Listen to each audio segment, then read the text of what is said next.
Hello मैत्रिणींनो, चला शोधूया ना हिवाळ्यात कुणाकुणाचं मन गावठी होतं ते.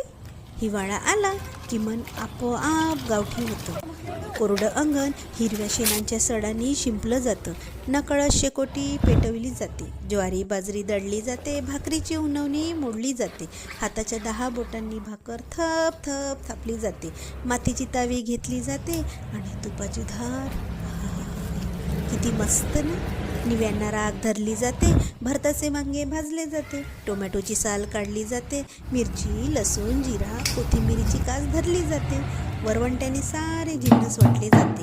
एकीच्या बळाने सुगी साजरी केली जाते आणि वर्षभर जगण्याची ऊर्जा साठवली जाते.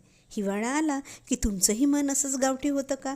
कळवा बरं, मग मलाही तुमच्याशी सुगीच्या नवीन नवीन विषयावर गप्पा मारता येतील. कशा वाटल्या आजच्या गप्पा? मन प्रसन्न झालं असेल तर लाईक शेअर आणि सबस्क्राईब करायला विसरू नका. येते पुन्हा.